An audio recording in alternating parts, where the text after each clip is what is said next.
مکمل الیکٹرک یا ہائبرڈ پاکستان میں کون سی گاڑی بہتر ہے؟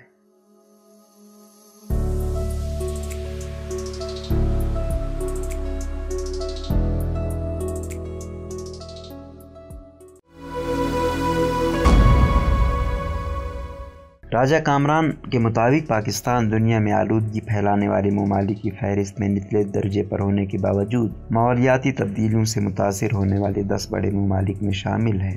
بے وقت بارشیں، معمول سے زائد برف باری، ایک کے بعد ایک آنے والی شدید گرمی کی لہر اور دیگر عوامل نے لوگوں کی زندگیوں کو شدید متاثر کیا ہے۔ میں ذاتی طور پر اس وقت تک ماحولیات کے حوالے سے بہت زیادہ حساس نہیں تھا جب تک میں نے گزشتہ سال دسمبر میں لاہور کا سفر نہیں کیا تھا۔ لاہور کا تصور میرے ذہن میں باغوں کے شہر کے طور پر ابھرتا تھا۔ گزشتہ ایک دہائی میں ہمیشہ موسم گرما میں ہی لاہور جانا ہوا، مگر اس سال سردیوں میں مجھے اسموگ جھیلنے کا موقع ملا۔ کراچی کی عمارتوں پر جس طرح بھوری یا سنہرے رنگ کی گرد چمکتی ہے، ویسے ہی لاہور میں عمارتوں پر سیاہ دھول جمی دیکھی۔ رات سونے سے قبل برش کرتے ہوئے حلق سے کالے بلغم نے صورتحال کی سنگینی کا احساس مزید گہرا کر دیا، اور میں بھی دیگر لوگوں کی طرح اس بات کا قائل ہو گیا کہ اگرچہ فضا کو آلودہ کرنے میں ہمارا کردار بہت زیادہ نہ ہو، مگر اس کے باوجود ہمیں اس حوالے سے اقدامات کرنے ہوں گے۔ ماحولیاتی تبدیلی کے حوالے سے اب ہر کمپنی بلکہ افراد بھی اپنے کاربن اخراج کو نیٹ زیرو کرنے کا اعلان کر رہے ہیں۔ انسان جو ایندھن استعمال کر رہا ہے، اس سے فضا میں زیادہ سے زیادہ کاربن ڈائی آکسائڈ گیس کا اخراج ہو رہا ہے، جس سے ہمارے کرۂ ارض کے درجہ حرارت میں اضافہ ہو رہا ہے۔ موسم کو مزید گرم ہونے سے بچانے کے لیے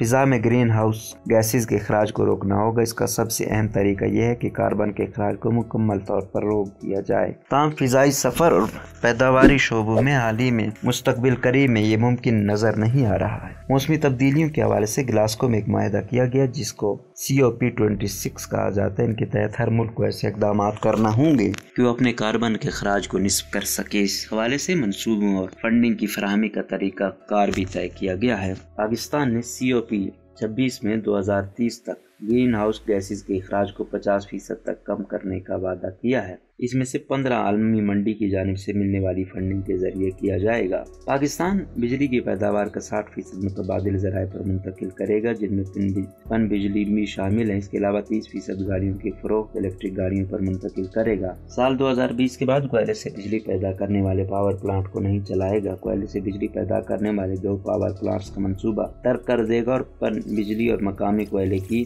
گیسیفیکشن کرے گا۔ سیال ایندھن سے چلنے والی گاڑیاں، سیال ایندھن یعنی پیٹرول یا ڈیزل سے چلنے والی گاڑیاں آلودگی پھیلانے کا سبب بن رہی ہیں۔ یہی وجہ ہے کہ فضائی آلودگی اور بڑھتے درجہ حرارت سڑکوں پر رواں دواں گاڑیوں کا حصہ 25% ہے۔ یہ خدشہ ہے کہ اگر ٹرانسپورٹ کے نظام میں فوری طور پر کوئی تبدیلی نہ کی گئی تو 2050 تک یہ شعبہ 87% کاربن ڈائی آکسائڈ اور دیگر گرین ہاؤس گیسز کو فضا میں چھوڑنے کا سبب بن سکتا ہے۔ اس حوالے سے اب کمپنیاں بجلی سے چلنے والی گاڑیوں یا ہائبرڈ گاڑیوں کی جانب رخ کر رہی ہیں۔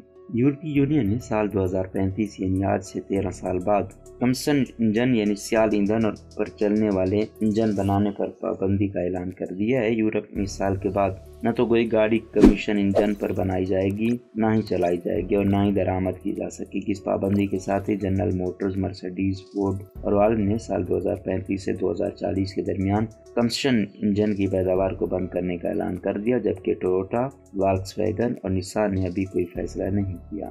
اب معاملہ یہ ہے کہ پاکستان نے بھی عالمی فورم پر کمبشن انجن کی جگہ الیکٹرک گاڑیوں کو استعمال کرنے کا وعدہ کیا اور 30% گاڑیاں سال 2030 تک الیکٹرک پر منتقل کرنے کے عزم کا بھی اظہار کیا۔ اس حوالے سے گاڑیاں بنانے والے پالیسی سازوں میں یہ بحث ہو رہی ہے کہ کیا پاکستان میں فوری طور پر الیکٹرک گاڑیاں متعارف کروائی جائیں یا پھر سیال ایندھن اور بیٹری سے چلنے والی ہائبرڈ گاڑیوں پر ہی انحصار کیا جائے۔ پاکستان کے موجودہ انرجی میکس اور دستیاب انفراسٹرکچر کی روشنی میں ان دونوں قسم کی گاڑیوں کا جائزہ لیتے ہیں۔ مکمل الیکٹرک اور ہائبرڈ گاڑی میں فرق۔ کہتے ہیں پانی کی گہرائی کا پتہ تو اسی وقت چلتا ہے جب اس میں اتر کر دیکھا جائے، تو ایسا ہی کچھ ہمارے دوست کے ساتھ ہوا جنہوں نے ایک مشہور برانڈ کی الیکٹرک گاڑی خرید لی اور پھر انہیں احساس ہوا کہ انہوں نے یہ کیا کر لیا ہے۔ اب گاڑی چلاتے وقت ایک نگاہ اگر گاڑی کی رفتار پر رکھنا ہوتی ہے تو ساتھ ہی گاڑی کی کتنی بیٹری باقی رہ گئی اسے بھی دیکھتے رہنا ہے۔ اس کے علاوہ گاڑی کی چارجنگ کے مسائل اپنی جگہ موجود ہیں۔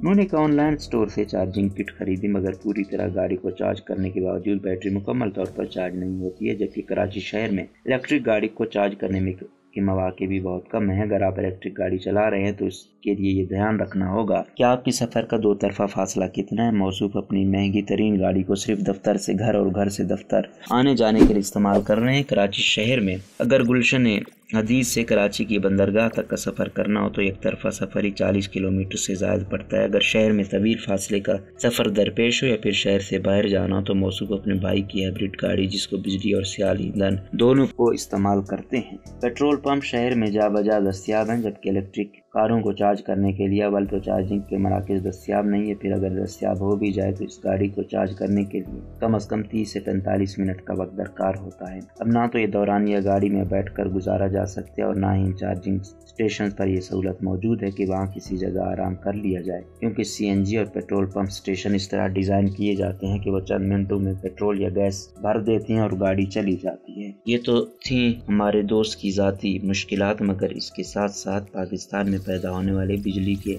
एनर्जी मिक्स पर भी एक बड़ा सवालिया निशान मौजूद है।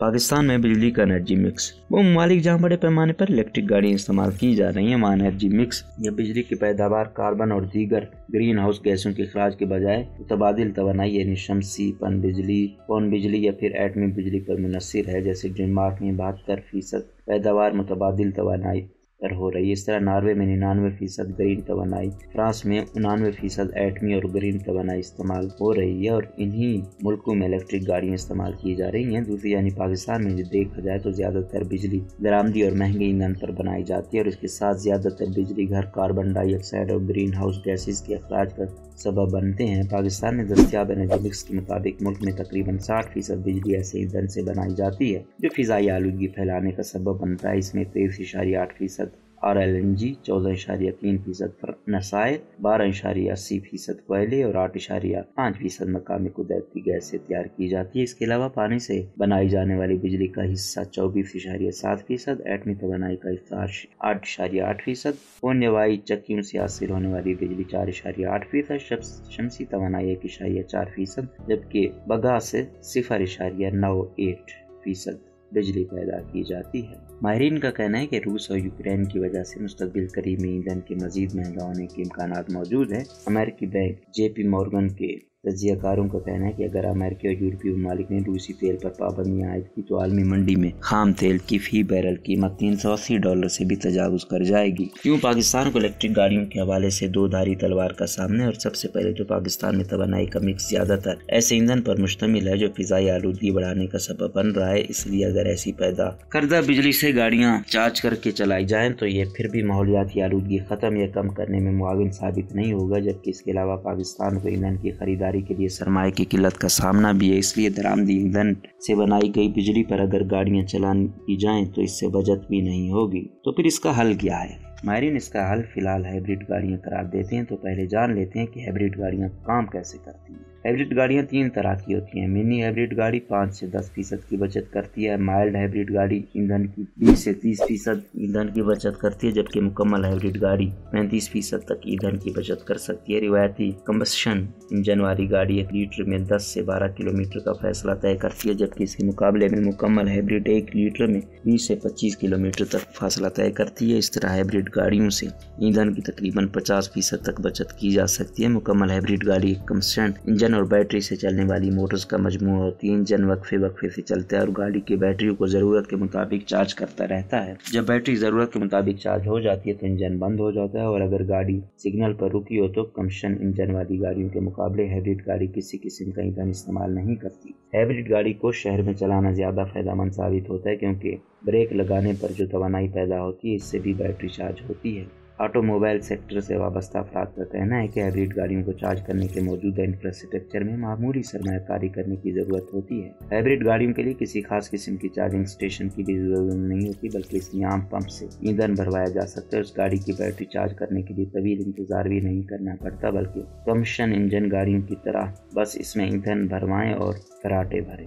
जर्मनी में जो गाड़ियों के चार्जिंग स्टेशन कायम किए गए हैं वो आम पेट्रोल पंप से अक्सर मुख्तलिफ है। वहाँ एक बड़ी कार पार्किंग में मुख्तलिफ गाड़ियों के लिए मुख्तलिफ चार्जिंग स्टेशन कायम किए जाते हैं। इसके साथ साथ रेस्टोरेंट, वाईफाई, बच्चों के लिए प्ले एरिया और काम करने वालों के लिए वर्किंग स्टेशन की सहूलत भी फराहम की जाती है। कराची में गवर्नर हाउस के करीब एक जर्मन कंपनी ने इलेक्ट्रिक गाड़ियों को चार्जिंग स्टेशन कायम किया है। इसकी इफ्तिताई तकरीब में बिजली पैदा करने वाले आलात बनाने वाली जर्मन कंपनी के पाकिस्तान में सरबराह मार्कोस का कहना है कि इलेक्ट्रिक गाड़ियों की चार्जिंग के लिए शमसी तवानाई की बुनियाद पर स्टेशन कायम करना होंगे, क्योंकि ग्रिड की मौजूदा बिजली निहायत महंगी है और इसका एनर्जी मिक्स भी इस काबिल नहीं है कि वो माहौलियात को बेहतर बनाए। चार्जिंग स्टेशन के मालिक का कहना है कि बिजली की कीमत के हवाले से इस स्टेशन पर एक यूनिट चार्जिंग 80 रुपए तक पड़ सकती है। इसमें सबसे बड़ा मसला नेपरा की जानिब से आयद किए जाने वाले फ्यूल एडजस्टमेंट चार्जेस हैं, जो आलमी सतह पर ईंधन के महंगा होने की वजह से तेजी से बढ़ रहे हैं। ये चार्जेस डिस्कोज फौरी तौर पर वसूल नहीं करते, बल्कि नेपरा को दरखास्त देते हैं और इसकी मंजूरी के बाद ये चार्जेस लागू होते हैं। अगर ये चार्जेस बहुत ज्यादा बढ़ जाए तो चार्जिंग स्टेशन का मालिक तो गाड़ी वालों को ढूंढता ही रह जाएगा। पाकिस्तान को महंगे होते ईंधन और माहौलियात के तहफ़्फ़ुज़ के लिए तेजी से काम करना होगा और कम्बशन इंजन की जगह इलेक्ट्रिक गाड़ियों को मुतारिफ करवाने से कबल आइंदा चंद सालों तक मुल्क में हाइब्रिड गाड़ियों को फ़रोग़ देना होगा।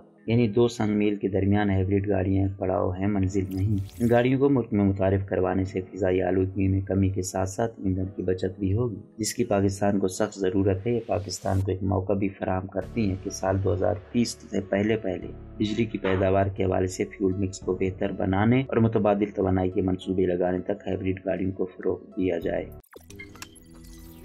रोज़नामा कुदरत की वीडियो देखने के लिए अभी YouTube चैनल पर सब्सक्राइब करें और बेल आइकन पर भी क्लिक करें।